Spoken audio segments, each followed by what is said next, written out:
The night before my wedding, my mother sat me down at the kitchen table, slid a kerosene lamp between us, and told me my future husband would be coming over in the morning. Not to talk. Not to pray. To look. She said the word like it was nothing. Like he was coming to check the fence line. I was 19 years old, and I remember staring at the grain in that wooden table, counting the knots, because I did not know where else to put my eyes. He came twice. Once before the banns were read, and once the morning of the wedding. And after the second time, I understood that I had not been a bride. I had been a purchase being confirmed. My name is Rebecca, and I grew up Old Order Amish in a settlement outside Lancaster County, Pennsylvania.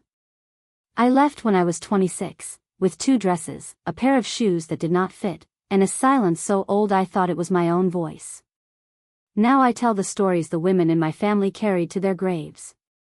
If you grew up in a place where obedience was called love, and silence was called holiness, stay with me. Tell me in the comments where you are listening from. I read every one of them, and I answer the ones that sound like me at 19. To understand what happened in that kitchen, you have to understand the world that built it. Old Order Amish life is held together by something called the Ordnung. It is not a book you can read. It is not a list you can study. It is the unwritten rules of the church, passed down through the bishop, the ministers, and the older women who watch you from the second pew. The Ordnung tells you what color your dress can be. How wide your apron strings. How your prayer covering must sit on your hair. Whether your husband may have a mustache. Whether you may ride in a car, and with whom, and for what reason. But the rules that ruled my body were never in the Ordnung. They were in the kitchens.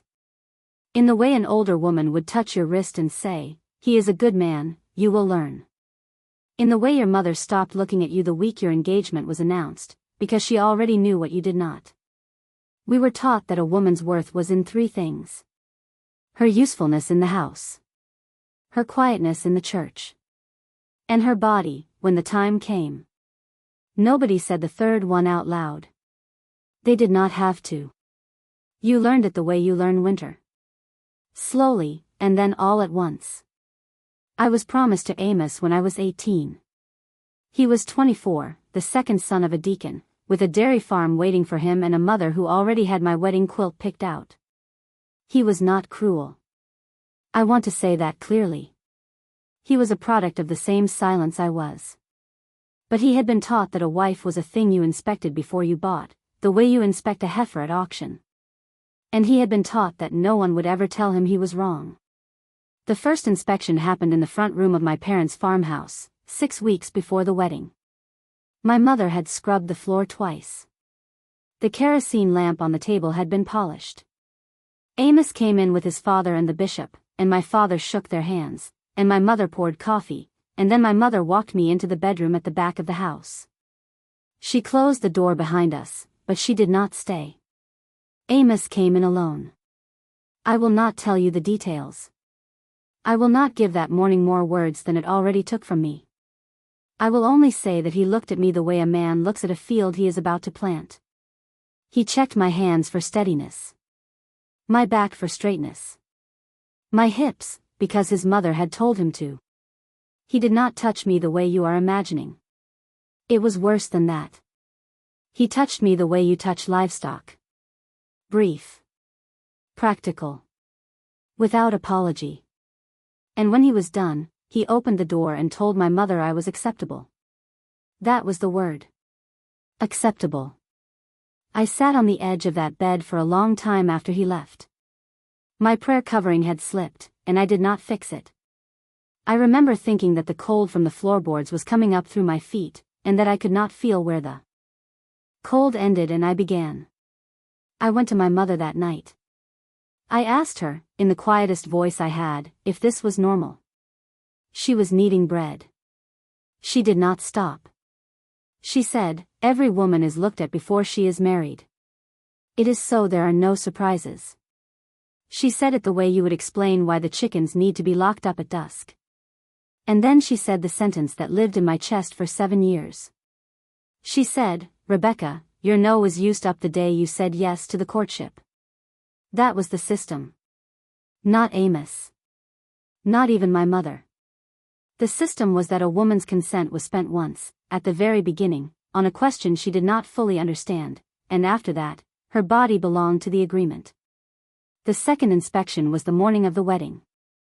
He came before dawn, before I was dressed, and his mother came with him this time. She stood in the doorway with her arms folded while he looked at me again. She said it was to make sure nothing had changed. To make sure I had not been with anyone.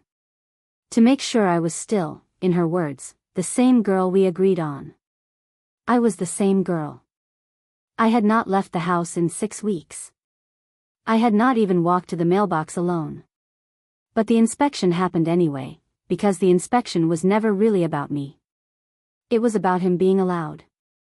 It was about a community quietly agreeing that a man had the right to confirm his property before he signed for it in front of God.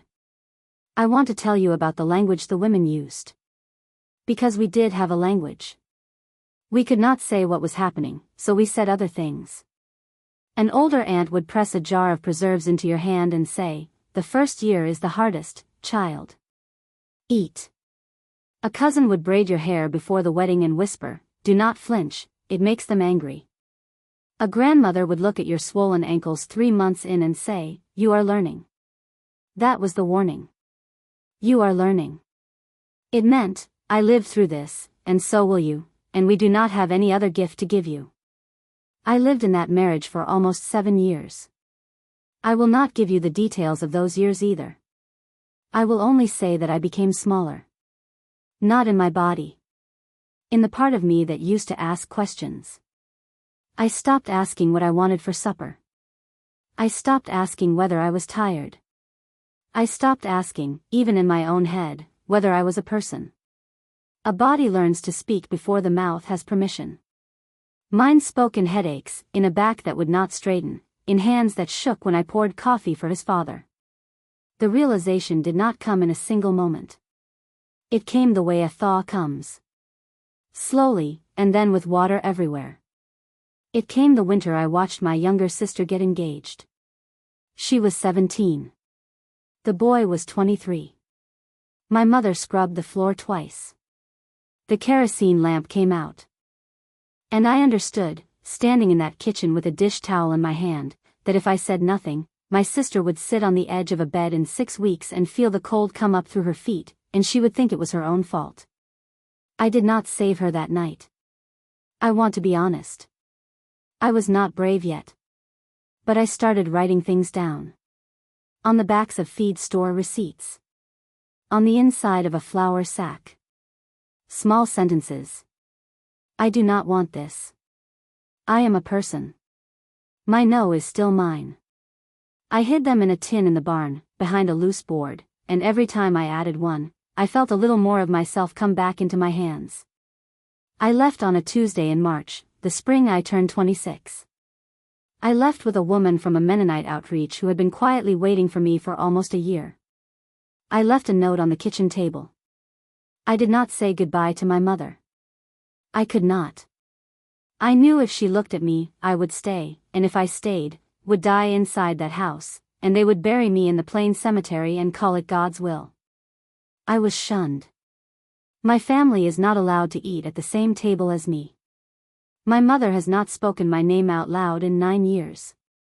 I know this because my younger sister, the one I could not save in time, found me 3 years after I left. She left too. She is the reason I can tell this story now. The first therapist I ever saw was a woman in a small office with a plant in the window. I did not know the words for what had happened to me. I told her about the inspections, and she was quiet for a long time, and then she said something I will never forget. She said, "Rebecca, what happened to you has a name out here. It has more than one name. And none of them are acceptable." That was the word. The same word he used about me on the front room floor. And hearing it turned inside out, hearing it used against what was done to me instead of to confirm it, was the first time I understood that the silence I grew up in was not holy. It was just silence. It was a cage made of unwritten rules, and the door had been unlocked the whole time. I just did not know I was allowed to push it. If you are watching this, and something in your life has a name you have not been allowed to say out loud yet, I want you to hear me. The rule that was never written down is still a rule you are allowed to break. The agreement you made when you were too young to understand it is not a debt your body has to keep paying. The people who told you that your no was used up were wrong. They were taught wrong, and they taught you wrong, and you do not have to carry it one more winter.